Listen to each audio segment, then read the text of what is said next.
Hello students.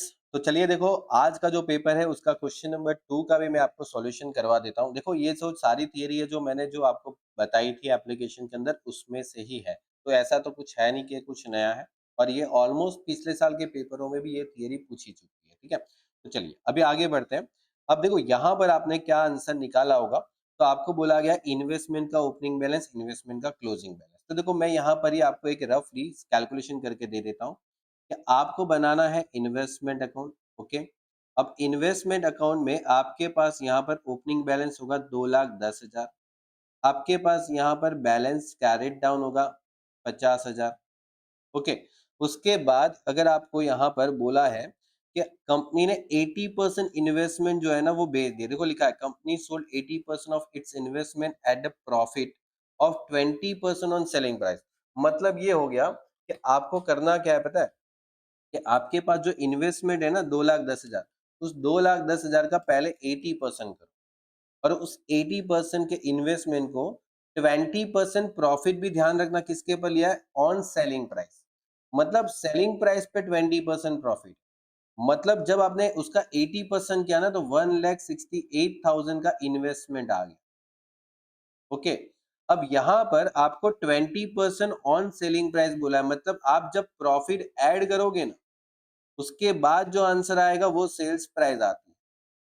Okay, तो मैंने आपको सिखाया था कि जब आपको इन्वेस्टमेंट की कॉस्ट के ऊपर अगर परसेंटेज नहीं दिया है, तो आपको ध्यान रखना है कि सेलिंग प्राइस का परसेंटेज, मतलब इसी वैल्यू पे 20% दिया है, और इस वैल्यू पे 20% मतलब इस वैल्यू का कितना परसेंट होता है, तो मैंने आपको सिखाया था 25%। और ये कैसे होता है सब कुछ अभी बताने का इतना टाइम नहीं है। ठीक है, अभी हम सिर्फ सॉल्यूशन पे फोकस करेंगे। तो ये आ जाएगा 42,000 का प्रॉफिट, क्योंकि आपको सेल्स प्राइस पे कितना परसेंट बोला है, 20%। ये ऐड करोगे ना तो 2,10,000 आएगा। मतलब आपने यहाँ पर जो बेचा होगा वो 2,10,000 पे बेचा है, और जो प्रॉफिट कमाया वो 42,000 यहाँ पर आपने कमाया होगा पीएनएल अकाउंट। अभी आप देखो डिफरेंस कितना आया आपका।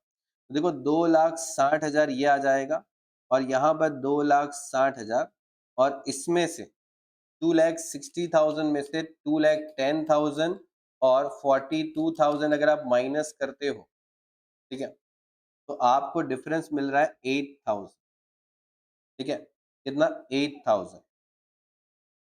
ठीक है, मतलब यहाँ पर जो 8,000 होगा ना वो आपका बैंक अकाउंट आएगा, मतलब आपने इतना इन्वेस्टमेंट परचेस किया होगा। ठीक है, आपको यहाँ पर वही बोला है calculate the source of fund, मतलब आपका सोर्स ऑफ फंड कैलकुलेट करना है। सोर्स ऑफ फंड मतलब यही हो गया कि कितना इन्वेस्टमेंट बेचा। इन्वेस्टमेंट बेचा, ये आपका सोर्स ऑफ फंड हो गया, और इन्वेस्टमेंट खरीदा, ये आपका एप्लीकेशन ऑफ फंड हो जाएगा। अब देखो, यहाँ पर ये क्वेश्चन भी बहुत अच्छा है कि आपके पास ऑपरेटिंग एक्टिविटी दे रखा है, इन्वेस्टमेंट एक्टिविटी दे रखा है। ओके, दो एक्टिविटी दे रखी है कैश फ्लो की, और आपको increase decrease in cash flow निकालना है। ठीक है, कि कैश फ्लो आपका कितना, मतलब कैश फ्लो ओवरऑल कितना आपका इंक्रीज हो रहा है। ठीक है, तो चलिए देखो, पहला एक्टिविटी तो आपको पता ही है कि ऑपरेटिंग एक्टिविटी, तो ऑपरेटिंग एक्टिविटी से आपका पैसा कितना आया, बोले 48,000 आया। दूसरा एक्टिविटी क्या था, बोला sir investment activity. Investment activity से आपका पैसा कितना आया, बोला सर 20,000 आया। ये कैश फ्लो ही है। ठीक है, अभी देखो यहाँ पर इक्विटी शेयर कैपिटल, मतलब तीसरी एक्टिविटी जिसको बोलते हैं फाइनेंशियल एक्टिविटी। अब फाइनेंशियल एक्टिविटी से कितना पैसा आया, तो देखो बोला है कि 8 लाख का शेयर था, 9 लाख हो गया, मतलब 1 लाख बढ़ गया। तो इक्विटी शेयर हम लोगों ने कितना इश्यू किया होगा, इक्विटी शेयर हम लोगों ने मार्केट में कितना इश्यू किया होगा, बोले सर 1 लाख और मार्केट में इश्यू किया होगा। फिर उसके बाद प्रेफरेंस शेयर का ओपनिंग बैलेंस और यहाँ पर क्लोजिंग बैलेंस देखोगे तो यहाँ पर भी 1 लाख बढ़ गया। तो ये भी आपने 1 लाख के प्रेफरेंस शेयर मार्केट में क्या किए होंगे, इश्यू किए होंगे, जरूर इश्यू किए होंगे। और इंटरेस्ट आपने पे किया डिबेंचर का 18,000, ये आपका एप्लीकेशन ऑफ फंड आ गया। तो यहाँ पर आप लिख दोगे कि इंटरेस्ट पेड।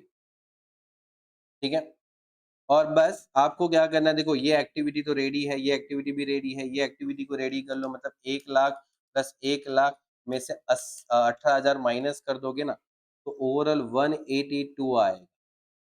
और आपको तीनों activity A plus B plus C का अगर आप टोटल कर लोगे, तो आपका फाइनल जो आंसर आने वाला है वो 2,50,000 आएगा। ठीक है, तो देखो ये आपका आंसर आना चाहिए अगर किसी ने किया है। तो आपका आंसर ये आ जाएगा। अब देखो यहाँ पर आपको पूछा है करंट रेशियो। करंट रेशियो में पहले तो करंट एसेट निकाल लो और करंट एसेट का टोटल कर लो। करंट एसेट का टोटल क्या-क्या आ जाएगा? तो देखो डेटर्स आ जाएगा 40,000, ठीक है? प्रीपेड एक्सपेंस आ जाता है, ठीक है? अगर आपने कोई प्रीपेड एक्सपेंस किया तो वो आ जाता है करंट एसेट में। फिर आपके पास इन्वेंटरी मतलब एक तरीके से स्टॉक आ जाता है।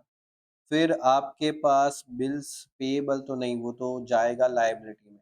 बैंक ओवरड्राफ्ट भी लायबिलिटी में जाएगा, ठीक है? शॉर्ट टर्म इन्वेस्टमेंट, हाँ, शॉर्ट टर्म इन्वेस्टमेंट ज़रूर आता है, ठीक है? तो इतना आपके पास करंट एसेट में आएगा, मतलब ये आ जाएगा 90,000। अब करंट लायबिलिटी में क्या-क्या आता है? देखो करंट लायबिलिटी में आ जाएगा क्रेडिटर्स मतलब 20,000, डिबेंचर नहीं आता। आउटस्टैंडिंग एक्सपेंस आता है 20,000। उसके बाद बिल्स पेएबल भी आता है और बैंक ओवरड्राफ्ट भी आता है। तो बिल्स पेएबल और बैंक ओवरड्राफ्ट दोनों मिला दिया जाए तो आपका टोटल हो जाता है 60,000। तो ये आ जाता है 60,000। अभी आप इसको डिवाइड कर लो, 90,000 डिवाइड बाय 60,000, आपका आंसर आता है 1.5:1। ठीक है? चलिए, उसके बाद आपके पास यहाँ पर एक और बहुत अच्छा सवाल है, जिसमें बोला है ट्रेडिंग अकाउंट में और कैलकुलेट करना है स्टॉक टर्नओवर रेशियो।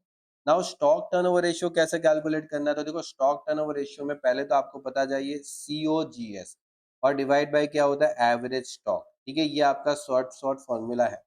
और आपके पास सीओजीएस मतलब क्या होता है? तो ओपनिंग स्टॉक ले लो पहले तो, फिर प्लस परचेस कर लो, फिर 1,00,000, फिर प्लस कैरेज मतलब कि आपका जो भी परचेस रिलेटेड एक्सपेंस है वो भी प्लस कर लो, माइनस क्लोजिंग स्टॉक। कितना क्लोजिंग स्टॉक है? बोले सर 20,000।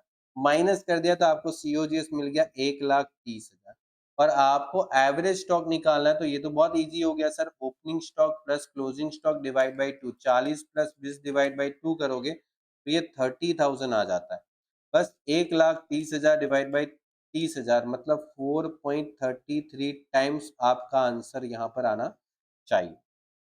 ठीक है? उसके बाद आपको यहाँ पर क्या पूछा है, चलिए देखते हैं। तो यहाँ पर बोला गया कैपिटल कंपनी का जो गियरिंग रेशियो है वो आपके पास 40% है, डिबेंचर आपके पास है यहाँ पर 1,00,000 है, इक्विटी शेयर कैपिटल है और प्रेफरेंस शेयर कैपिटल ढूँढना है। देखो बहुत सिंपल सा है।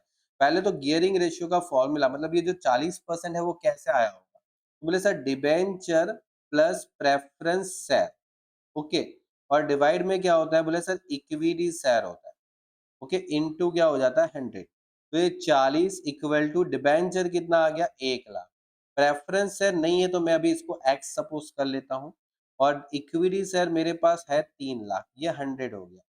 अभी आप इसको आगे लेके जाओ तो देखो यहाँ पर होगा ये 3,00,000 सामने जाएगा तो 40 को मल्टीप्लाई करो 3,00,000 से और ये 100 सामने जाए तो डिवाइड कर लो। तो 3,00,000 मल्टीप्लाई किया 40 से तो आप 100 को डिवाइड कर लो, मतलब आंसर आ जाएगा 1,20,000।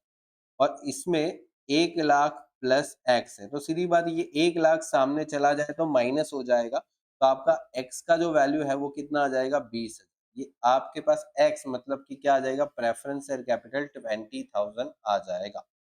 चलिए, उसके बाद अभी तो देखो आपके पास लॉन्ग क्वेश्चन है, तो लॉन्ग क्वेश्चन अभी मैं टाइम लगेगा तो इतना सॉल्व नहीं कर रहा हूँ, ठीक है? चलिए, तो ये मेरे ख्याल से आई होप कि ईज़ी गया होगा क्योंकि इससे हार्ड क्वेश्चन मैंने आपको मेरे कोर्सेज़ के अंदर करवाया था ताकि ये तो बहुत ईज़ी लगे, ठीक है? और अगर आप लास्ट के पेपर सॉल्यूशन भी अगर देख के गए हो ना तो इसमें इस टाइप के क्वेश्चन सेम टू सेम करवाए थे, ठीक है? चलिए। और ये भी ईज़ी था, इसमें भी कुछ नहीं करना था। हाँ, और ये जो सारे क्वेश्चन हैं, ये क्वेश्चन मेरे ख़्याल से आप बुक्स में चेक कर सकते हो अमाउंट के साथ। आपको इसमें आंसर बुक्स के साथ मिल जाए मतलब बुक्स में मिल जाएँगे इसके आंसर। और अगर नहीं भी होते तो मैं थोड़े टाइम के अंदर इसको पूरा सॉल्व करके आपको टेलीग्राम पे प्रोवाइड कर दूँगा, थोड़ा टाइम दीजिए, ठीक है? चलिए, और इसके बाद यहाँ पर एक था ये stock turnover ratio, debtors ratio और क्रेडिटर्स रेशियो निकालना था। तो ये क्वेश्चन थोड़ा-सा मेरे ख्याल से टफ था मानता हूँ, लेकिन अगर किसी ने इसके ऊपर वाला क्वेश्चन अगर किया है, ठीक है? तो ये ईज़ी था, ठीक है? तो अगर ये कर लिया हो तो आपका मार्क्स अच्छे से कवर हो गए होंगे और अगर ये थोड़ा-सा अगर किसी ने किया है, तो डिफ़िकल्ट लगा होगा, ओके? लेकिन कोई बात नहीं, इसका आंसर भी मैं आपको शेयर कर दूँगा, ठीक है? अभी टाइम लगेगा इसका सॉल्व करने में, तो मैं अभी आपको बाद में इसको प्रोवाइड कर दूँगा। हाँ, अब देखो शॉर्ट नोट की बात करते हैं। मैंने सारी शॉर्ट नोट आपको दिया था। मैंने बोला था कंपैरेटिव स्टेटमेंट पढ़ के जाना। ये कंपैरेटिव बैलेंस शीट पूछा मतलब वही हो गया comparative statement, common size statement. और लिमिटेशन ऑफ रेशियो एनालिसिस, ठीक है, और advantage of management accounting, okay, advantages disadvantages मैंने आपको बताया ही था। Objective of preparation of preparing the financial statement, ठीक है, हम फाइनेंशियल स्टेटमेंट क्यों बना रहे हैं, उसका ऑब्जेक्ट क्या है, तो ये भी मैंने आपको दिया था। मतलब ओवरऑल देखा जाए ना तो ऐसा कोई भी हार्ड पॉइंट नहीं था। ये शायद किसी को ये रेशियो वाला टॉपिक शायद हार्ड लगा हो, लेकिन ये भी ईज़ी है, अगर आप इसको धीरे से सॉल्व करना स्टार्ट करते हो, तो हो जाएगा, ठीक है? तो मैं नेक्स्ट आने वाले लेक्चर के अंदर इसको प्रोवाइड कर दूँगा, ओके? चलिए, wish you all the best for your next exam, okay?